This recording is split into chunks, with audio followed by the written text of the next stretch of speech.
On est toujours ensemble sur Média TV, merci de nous rester fidèles. Ils veulent tourner la page de presque 10 ans d'instabilité depuis la chute de Muammar Kadhafi. Depuis hier, 75 délégués de tous bords politiques libyens sont réunis en Suisse pour essayer de redorer le blason d'une Libye où la guerre n'a pratiquement jamais cessé. Plusieurs puissances sont d'une manière ou d'une autre impliquées dans ce conflit qui s'internationalise. Pour parler de ce grand pas vers la stabilisation du pays que les Libyens sont en train de franchir, je reçois ce matin l'analyste politique Driss Essaoui. Bonjour et bienvenue dans la matinale de Média TV Afrique. Merci à vous. Alors nous allons tout de suite évoquer ce forum du dialogue politique interlibyen qui se poursuit en Suisse. Toutes les tendances politiques et toutes les régions sont représentées avec un seul objectif, désigner un nouveau Premier ministre et un conseil de transition. Driss Essaoui, peut-on parler aujourd'hui d'une étape décisive dans la résolution de ce conflit qui a fait tant de mal à la Libye ? Oui, bien sûr. Vous savez, ce n'est pas aujourd'hui que les puissances en place, que beaucoup de pays se sont investis de manière résolue dans la résolution de ce conflit et surtout de trouver le moyen de stabiliser ce pays qui a perdu toutes les orientations depuis le départ de Muammar Kadhafi du pouvoir, avec la manière que tout le monde connaît.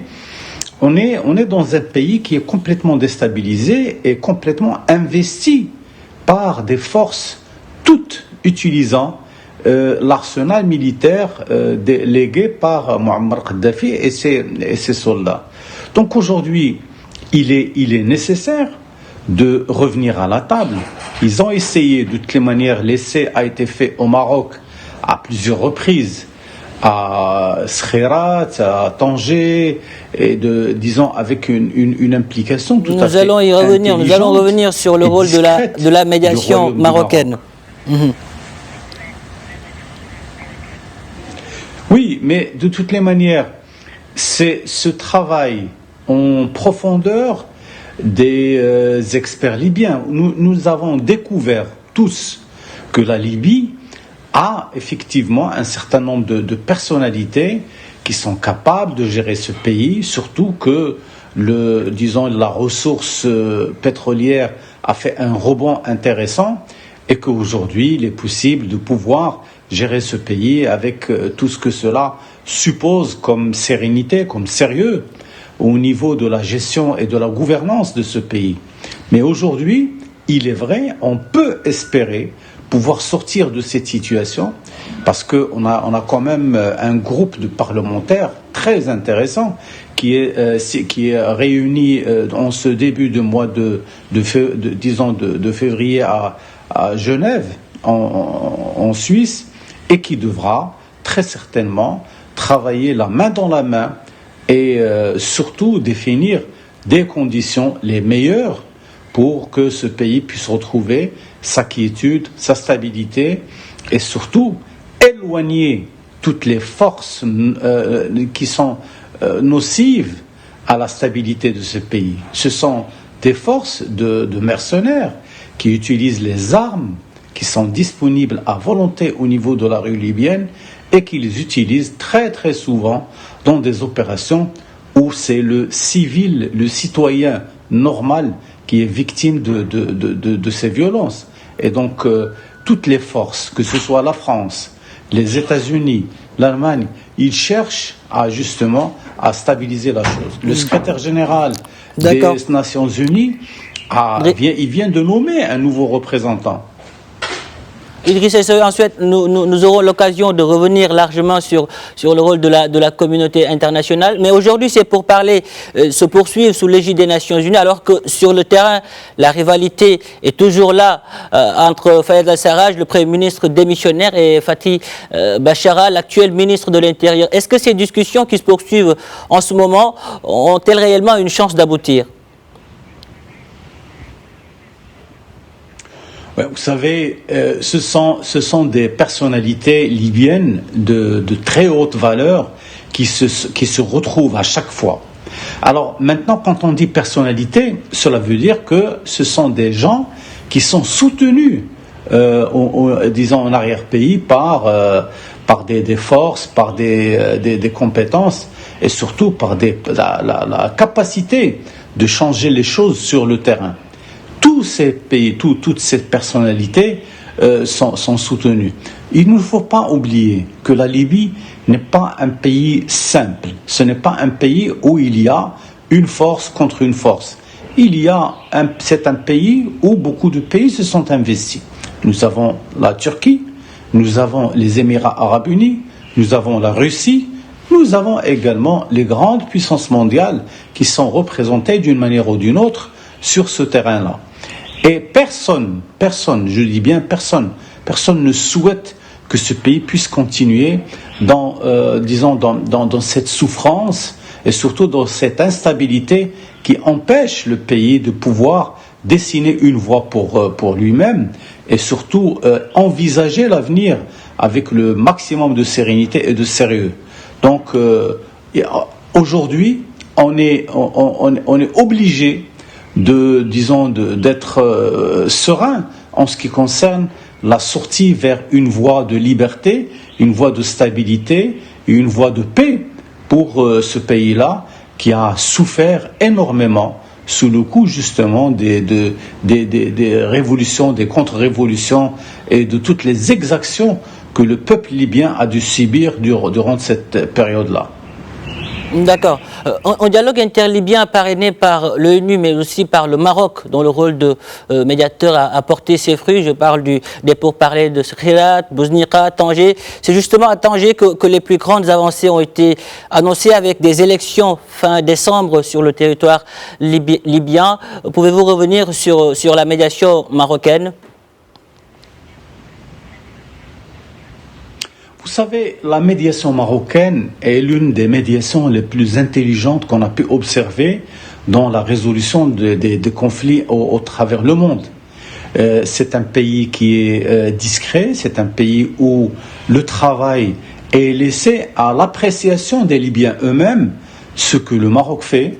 Il leur assure d'abord des conditions de discussion, de débat qui sont sereines, et il assure également que quand les choses se déroulent sur le territoire marocain, il n'y a pas de possibilité d'influencer telle ou telle direction. Donc le Maroc a fait son travail avec, bien entendu, sous l'égide des Nations Unies.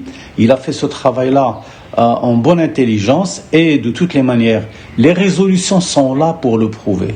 Il y a des résolutions de Tanger, de Skhirat, qui montre que c'est avec le Maroc que les Libyens, et surtout les diplomates libyens, ont pu trouver les meilleures conditions pour pouvoir se mettre d'accord sur les solutions de sortie de cette crise. Alors comment on va s'en sortir ? C'est d'abord nommer des personnalités de haut rang dans ce pays. Aujourd'hui, on est en train de parler des grandes personnalités pour les grandes institutions qui ne peuvent pas être définies, ni nommées par une seule personnalité ou par une seule source. Il faut qu'il y ait, dès le départ, un consensus entre les différentes parties pour pouvoir justement se dire oui, nous avons pu trouver une solution à ce conflit, oui, nous avons pu le faire, où on l'a fait dans un pays qui s'appelle le Maroc, parce que le Maroc n'a jamais avancé des intérêts personnels dans la conduite de ces négociations. Le ministère des Affaires étrangères de la coopération marocain a toujours fait ce travail d'intermédiation intelligent entre les parties libyennes. Il leur a assuré la totale responsabilité, il leur a assuré d'abord la totale sécurité, mais aussi la totale sécurité et sincérité dans les débats. Et le Maroc, il n'y a pas d'enjeu à ce que les choses puissent aller dans ce sens et pas dans l'autre. C'est ça ce qui est intéressant. C'est que le Royaume du Maroc a joué son rôle. Il considère que la Libye est un pays frère, c'est un pays de l'ensemble maghrébin, et ce serait dommage de le laisser s'empêtrer dans ces conflits-là. Et c'est ce qui a poussé les Marocains à aller dans ce sens-là. Alors, il y a un travail de grande discrétion qui est fait par la diplomatie marocaine. Il faut le reconnaître. Il y a un travail d'intelligence, il y a un travail d'intermédiation qui permet aux Libyens de pouvoir parler les yeux dans les yeux dans des moments de débat et de discuter de l'avenir de cette situation, de ce pays qui, en principe, est appelé à jouer de grands rôles dans l'avenir et du Maghreb et de toute la région de la région MENA. D'accord. Les pourparlers qui se tiennent en ce moment en Suisse vont se tenir jusqu'à vendredi. Quelles seront les prochaines étapes selon vous et comment le Maroc s'inscrira-t-il dans ce dialogue?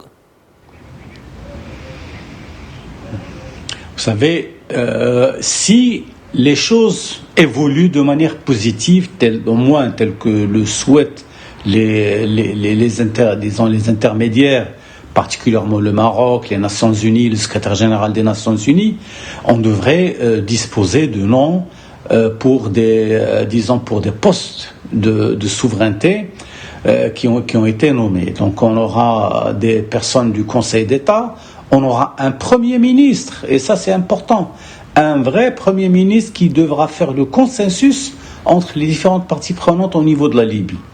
Et si on a ça, si on a les principaux conseils qui sont coiffés par des personnalités choisies par les Libyens eux-mêmes, vous savez, ça c'est déjà quelque chose d'extraordinaire dans la vie de ce pays.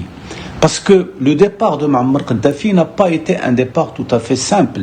Ça a été un départ tumultueux, où il y a eu beaucoup de problèmes, et personne n'a pensé, n'a réfléchi à résoudre les problématiques posées au niveau de la Libye, que ce soit au niveau sécuritaire, au niveau de la conservation de la souveraineté des uns et des autres. Mais aujourd'hui, je pense que les choix se font de manière raisonnée et raisonnable pour choisir les personnalités qui devront définir d'abord le style, le rythme et le sens de l'évolution des choses qui devront bien entendu s'opérer au niveau de ce très grand pays qui constitue l'un des piliers fondamentaux du Grand Maghreb. Donc tout le monde attend justement à ce que les négociations puissent aller dans le bon sens, et je pense que rien ne permet aujourd'hui de douter du sens où vont évoluer les choses.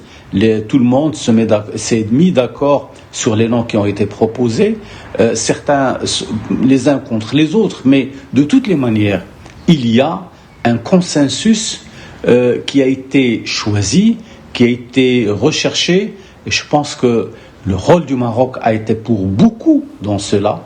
Pourquoi ? Parce qu'il a joué le rôle d'intermédiation et n'a jamais joué un rôle pour faire pencher la balance d'un côté ou d'un autre.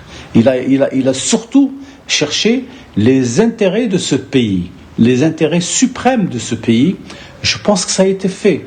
Ça a été fait de la manière la plus simple et la plus judicieuse pour les forces libyennes en présence. D'accord. Et de toutes les manières, le Maroc n'a pas de mise à défendre par rapport à cela. D'accord. En tout cas, le Maroc est très clair par rapport à sa position dans ce conflit libyen. Rabat a toujours joué, vous l'avez dit, la carte de la neutralité. Pour le Maroc, la résolution de ce conflit ne passera jamais par les armes. Une position d'ailleurs très sage. Mais Driss Essaoui, certaines puissances ne pensent qu'aux armes. Vous l'avez dit, la Russie et la Turquie se sont officiellement engagés dans ce conflit, d'autres officieusement, mais tirent de loin les ficelles. Qui soutient qui dans ce conflit, Driss Essaoui, et comment expliquer aujourd'hui la présence, l'engagement de ces grandes puissances sur le sol libyen? Vous n'ignorez pas que la Libye est un pays qui a un très très grand potentiel sur le plan gazier, sur le plan pétrolier. Et les forces politiques étrangères regardent de très près la situation de ce pays. C'est un pays qui pèse dans la balance de l'OPEP, qui pèse dans l'offre internationale des produits pétroliers. et que tout le monde s'attend au gâteau qu'il faudra se partager, à savoir la reconstruction de la, disons, de la Libye, telle que ses citoyens décideront que ce sera ce pays. Donc, les forces sont là, les Turcs sont là, disons, les Russes aussi, ils ont leur regard sur la chose. Mais d'autres pays qui ne se déclarent pas de manière ouverte, ils sont là. Il y a la France. La France est un pays qui s'est beaucoup engagé sur ce terrain et elle tiendra à ce que les choses puissent évoluer dans le bon sens. Alors, on attendra, c'est-à-dire qu'on est obligé d'attendre la fin de ces négociations, parce que les pourparlers libyens ont décidé de tenir, à fin décembre 2021, les prochaines élections pour les présidentielles et pour justement tout le corpus qui devra diriger ce pays. Alors, nous espérons que les uns et les autres tiennent leur parole et que ces élections puissent se dérouler dans les meilleures conditions et dans la meilleure situation, qui puissent justement apporter des solutions tout à fait honorables aux uns et aux autres. Mais surtout, arrêter les massacres que la rue libyenne a connus depuis des mois. Et dans le cadre de l'accord de paix signé en octobre, les milices et forces étrangères devaient quitter la Libye depuis le 23 janvier, mais elles sont toujours présentes sur le sol libyen. Récemment, les États-Unis ont demandé le retrait de la Libye. Très rapidement, comment expliquer cette position de l'administration Biden? Vous savez, l'administration Biden a été, d'abord, en tant que courant politique, les démocrates américains c'est un pays, et surtout c'est une force politique qui cherchera à rétablir l'ordre et la stabilité dans le pays. Et ils le feront à chaque fois que la chose le demandera. Aujourd'hui, ce qui est demandé, c'est que les mercenaires et toutes les forces qui ont été justement investies dans ce pays puissent partir. Alors, si les gens doivent partir, ils doivent partir avec leurs armes, et avec leurs commandements, et avec leurs intérêts subjectifs. Alors, les Américains souhaitent que ça se fasse. Et je pense que l'administration Biden est très sérieuse en ce qui concerne ce point-là. Nous avons une responsable américaine qui gère justement les débats et qui est très présente. Elle est là, et ils vont veiller à ce que justement le terrain libyen soit propre et qu'il n'y ait pas justement de sous-entendu dans la passation des pouvoirs entre les forces en présence et ceux qui vont s'établir prochainement. Merci Driss Essaoui, merci pour toutes ces précisions. Je rappelle que vous êtes analyste politique.